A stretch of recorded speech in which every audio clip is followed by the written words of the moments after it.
तो बनता है। नव्या खुश थी क्योंकि तय हो चुकी थी उसकी शादी, लेकिन कोई था जो चाहता था उसकी बर्बादी। ड्रिंक में नशे की दवाई मिलाकर किसी ने उसे बेहोश कराया।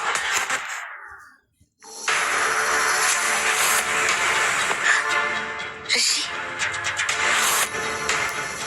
उसे महसूस हुआ कि ऋषि की उंगलियां उसके बालों में घूम रही है। ऋषि, शादी से पहले प्लीज ये सब नहीं। कुछ देर बाद उसकी आंखें पूरी तरह से बंद हो गई और वो कब सो गई उसे पता ही नहीं चला। अगली सुबह नव्या का सर इतना भारी था कि उसकी उठने की हिम्मत नहीं हो रही थी। अगले ही पल फिर से डोरबेल की आवाज आई।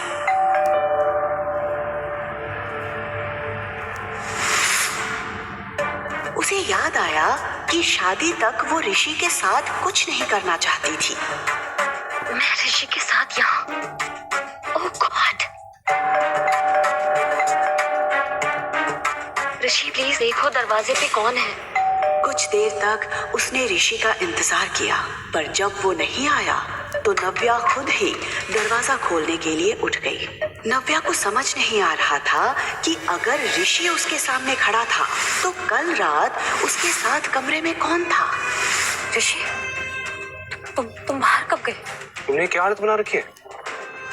अगर तुम्हारी बैचलर पार्टी खत्म होगी तो हम लंच करेंगे, बाहर चले, पर तुम तो अभी तक रेडी भी नहीं हुई। इतना कहकर ऋषि कमरे के अंदर आ गया। ऋषि बिस्तर की हालत और उस पर पड़ी एक जेंट्स टाई देखकर समझ गया था कि कल रात क्या हुआ होगा। ऋषि मेरी बात सुनो। तुम कल रात? ऋषि जैसा तुम सोच रहे हो वैसा कुछ। Don't you dare! सब समझ आ रहा है। ये बिस्तर, ये टाई, ये वाइन का गिलास, सब समझ आ रहा है।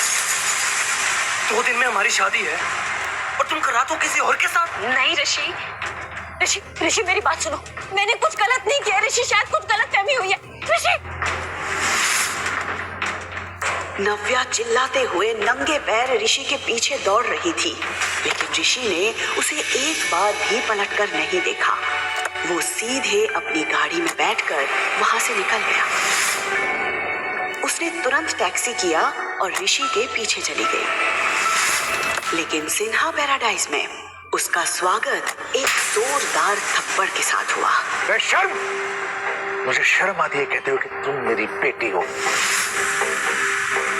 शेखर के ठीक बगल में ऋषि खड़ा था, जिसे देखकर नव्या समझ गई थी कि उसने सब कुछ घर में बता दिया है। पापा, ये जो कुछ भी हुआ ना, इसमें मेरी कोई भी गलती नहीं है। तुम भी अपनी माँ की तरह ही निकली, शेमलेस। अरे पहले उसने शेखर को चैन से नहीं जीने दिया और अब तुमने। क्या कमी रह गई थी ऋषि में जो तुम्हें किसी और के पास जाना पड़ा? अरे माँ, कम से कम आप तो बस करिए ना। पापा की तबीयत खराब हो रही है, इनका ध्यान रखिए। पापा। शिखा नव्या की सौतेली माँ थी और कनिका सौतेली बहन। कनिका, तुम तो मेरा यकीन करो, मुझे सच में कुछ भी याद नहीं है कल का। मैं ऋषि, तुम तो मुझसे प्यार करते हो ना? तुम तो मुझ पे ट्रस्ट करो प्लीज, प्लीज। ट्रस्ट?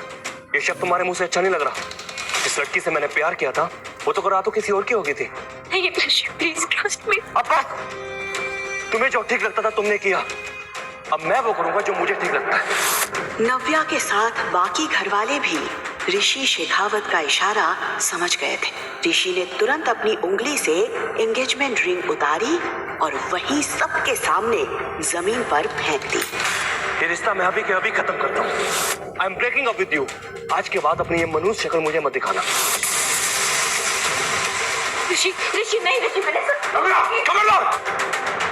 खबरदार जो उसे रोकने की कोशिश भी की तो अब उससे जो कुछ कहूंगा ना मैं कहूंगा, पर तुमने जो किया है ना उससे हम सबकी जिंदगी बर्बाद हो गई है।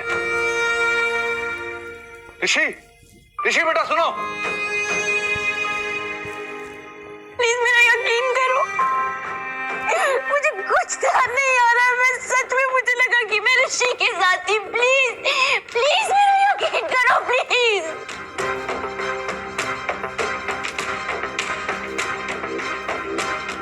कनिका प्लीज, तुम तो मेरा यकीन करो प्लीज। मैं बहुत प्यार करती हूँ ऋषि से, मैंने कुछ भी नहीं किया। प्लीज तुम पापा से बात करो, पापा तुम्हारी बात मानेंगे। प्लीज तुम बात करोगी ना पापा से? अभी कुछ बोलो ना कनिका। दीदी, मैं क्या समझाऊं दीदी, क्योंकि मुझे पता है कि आपने कुछ भी नहीं किया, क्योंकि जो कुछ भी किया वो तो मैंने किया। कल रात में जिस कमरे में तुम थी उस कमरे में ऋषि नहीं, कोई और था। हाँ, लेकिन ये मत पूछना कौन था, क्योंकि ये तो मुझे भी नहीं पता।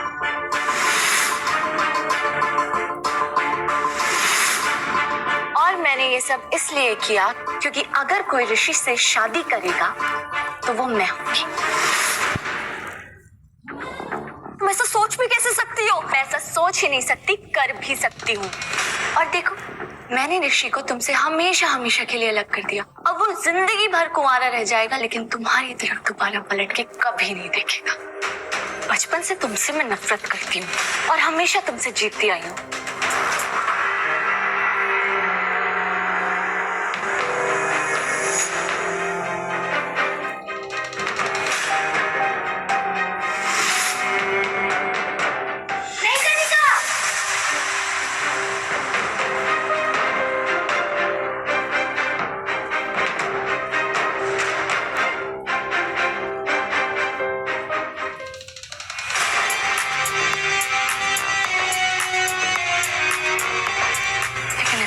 जब ऋषि ने तुम्हें प्रपोज किया तो मुझे ऐसा लगा कि इस बार मैं हार जाऊंगी।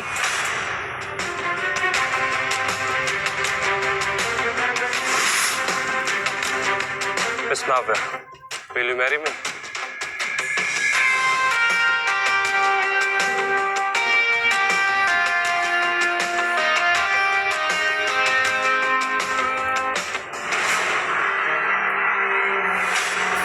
लेकिन देखो, मैं फिर से जीत गई। How dare you, Kanika? क्यों किया तुमने ऐसे? क्यों किया? क्यों किया तुमने ऐसे? तुम्हारी हिम्मत कैसे हुई मेरी बेटी को छूने की? पापा, ये सब कुछ कनिका ने किया है। कनिका ने मुझे फंसाया। चुप! एकदम चुप! अब एक शब्द और नहीं।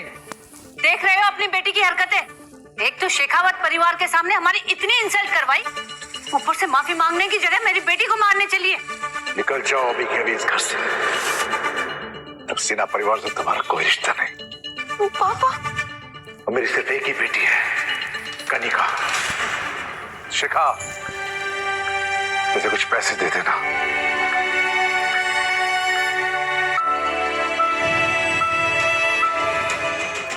उसके पिता शेखर का फैसला उसे अंदर ही अंदर तोड़े जा रहा था। वो समझ चुकी थी कि अब उसे अपने ही घर को छोड़ना पड़ेगा, इसलिए अपना सामान लेकर वो घर से निकल गई। दिल्ली के सबसे बड़े ऑफिस के कैबिन में आहूजा इंडस्ट्रीज का मालिक अविनाश आहूजा अपने असिस्टेंट के साथ बैठा था। अविनाश 27 साल का यंग हैंडसम बिजनेसमैन था, जिसकी एक झलक के लिए भी लड़कियां तरसती थी। बिजनेस वर्ल्ड में उसकी काबिलियत के साथ उसके गुस्से की भी चर्चा होती थी। मतलब शशांक, तुम ये कहना चाहते हो कि कल रात में किसी लड़की के साथ था और तुम्हारे पास उसके बारे में कोई इन्फॉर्मेशन नहीं है? बहुत बड़ा ट्रैप था। Are you out of your mind, Shashank? Sorry sir, हमने बहुत कोशिश की बट लड़की का चेहरा नहीं देख पाए। एक्चुअली सीसीटीवी सारे सामने से बंद थे, फिर ये दिखाई दिया कि एक लड़की ने दूसरी लड़की को आपके कमरे में भेजा था। अविनाश सीसीटीवी वीडियो देखकर शॉक्ड था। शशांक, इस ऑर्डर के सारे एविडेंस हटा दो। किसी को नहीं पता चलना चाहिए कि मैं कल रात किसी लड़की के साथ था। अगर ये बात मीडिया तक पहुंची तो मेरी रेपुटेशन के लिए ठीक नहीं होगा। शशांक ने तुरंत हाँ में सर हिलाया और अपने काम के लिए तेजी से निकल गया। अविनाश और शशांक ने उस लड़की की आइडेंटिटी पता करने की बहुत कोशिश की जो उस रात अविनाश के साथ थी, लेकिन उनके हाथ कुछ भी नहीं आया था। इस बात को 6 साल बीत चुके थे। नव्या और अविनाश दोनों ही इस बात से अनजान थे कि उस रात वो किसके साथ थे। दोनों ही अपनी अपनी जिंदगी में आगे बढ़ चुके थे। 6 साल तक नव्या ने काफी परेशानियां झेली, पर उसके साथ एक ऐसी खुशी थी जिसने उसकी हर मुश्किल को आसान कर दिया था। उसने अब अकेले उस खुशी के साथ जीना सीख लिया था। पापा,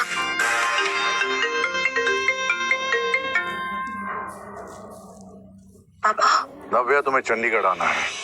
प्लीज जल्द से जल्द टिकट कराओ। पापा आप मुझे सच में बुला रहे हैं? हाँ बेटा, पापा सच में मुझे घर बुला रहे हैं? Oh God! आखिर क्यों बुलाया था शेखर ने इतने सालों के बाद नव्या को वापस? कौन सा सहारा था नव्या के जीवन में? आखिर कब तक अविनाश और नव्या इस बात से अनजान रहेंगे कि उन दोनों ने ही उस रात होटल में रात बिताई थी? जानने के लिए सुनते रहिए।